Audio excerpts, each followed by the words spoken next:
Então vamos lá, Deuteronômio capítulo 6, eu quero começar com vocês aí nos versos primeiro a seguir. Então você se lembra, Moisés está se reunindo com esse pessoal, praticamente o último discurso que ele faz antes de morrer, é o último discurso da parte de Deus que ele compartilha com o povo de Israel, antes desse povo se apropriar da terra prometida, antes de eles deixarem a condição de meros andantes ou viajantes do deserto, para finalmente tomar posse da promessa, da bênção. E aqui Moisés traz algumas sugestões importantes, sugestões que agora, à medida que eu for lendo, eu vou aplicando não apenas a Israel, enquanto nação lá atrás, mas que eu vou aplicando também às nossas vidas ou às nossas famílias.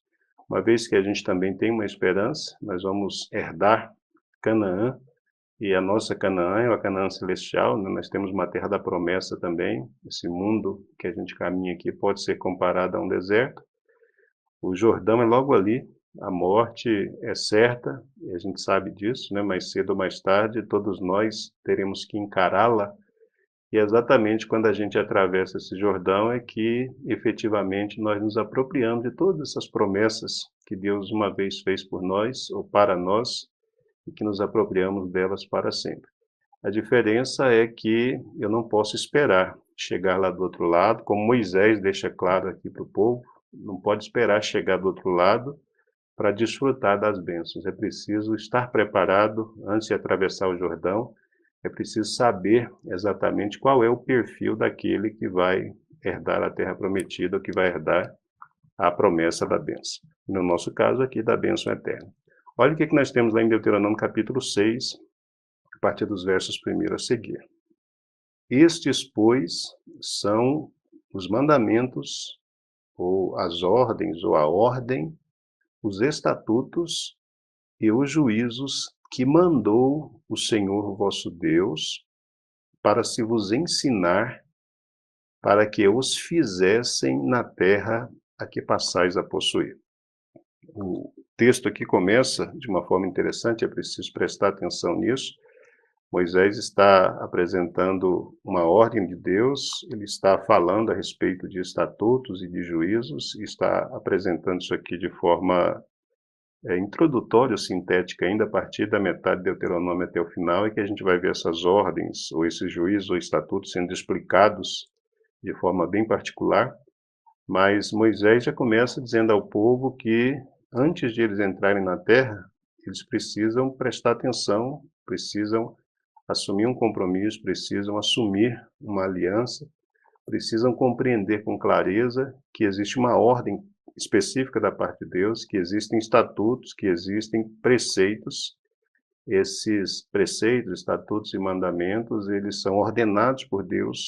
Então, aquele que cria, aquele que constitui a família, e a grande família agora Israel, e que vai dar a essa grande família uma bênção especial, o cumprimento de uma promessa, esse é o Deus que estabeleceu mandamentos, que estabeleceu princípios, que estabeleceu juízos e que mandou que esses princípios, que esses juízos, que esses mandamentos fossem ensinados. Moisés deixa isso claro.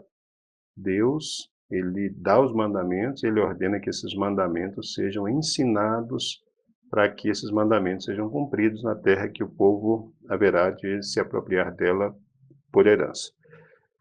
Duas coisas importantes, e nesse particular eu louvo a Deus pela postura que a nossa igreja assume. Duas coisas importantes aqui.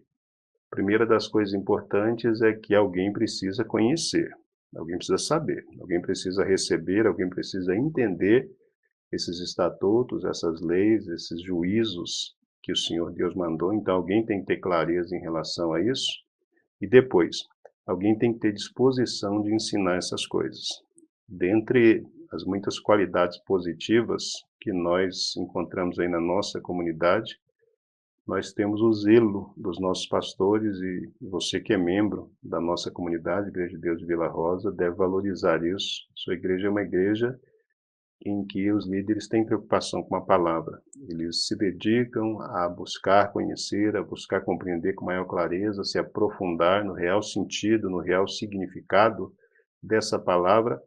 E eles fazem isso com um propósito, Não fazem isso para se exibir, não fazem isso para querer ser mais sábios ou mais inteligentes que outras pessoas, mas eles fazem isso com o propósito de ensinar os membros, de ensinar a comunidade, de ensinar cada um individualmente, particularmente, com o propósito de que você desfrute de todas as promessas, de todas as bênçãos que Deus tem guardado, que Deus tem reservado para você e que estão diretamente relacionadas com a sua disposição de guardar, de cumprir esses preceitos. Então o texto começa reforçando essa ideia, o texto começa dizendo isso, tem mandamentos da parte de Deus, esses mandamentos são dados para que alguém primeiro os entenda e depois tenha disponibilidade, tenha disposição, tenha vontade de ensiná-los, de compartilhá-los. Então, alguém precisa aprender e precisa compartilhar. Agora, à medida que alguém aprende e compartilha, tanto essa pessoa que aprende e compartilha, que ela não só compartilha para os outros, mas ela está compartilhando a palavra consigo mesmo. Quanto àqueles que ouvem, eles têm obrigação legal e obrigação moral diante de Deus de cumprir os preceitos, de cumprir os mandamentos. Então, se você aprende, e aí, junto com o privilégio de congregar numa igreja em que as pessoas têm compromisso com a palavra, pesa sobre os seus ombros também a responsabilidade, que é a responsabilidade de receber o ensino de qualidade, o ensino que te traz crescimento espiritual, mas de, ao mesmo tempo, colocar esse ensino em prática, colocar esse ensino em ação. É exatamente isso que Deus está dizendo para Moisés aqui. Então, a palavra é dada com a finalidade de ensinar vocês para que vocês façam isso que Deus está mandando, a fim de que vocês possam se apropriar da terra. Então, a obediência, o conhecimento da palavra de Deus e a obediência é uma qualidade sine qua non, é uma qualidade sem a qual nós não temos condições de nos apropriar de todas as promessas de Deus da forma devida.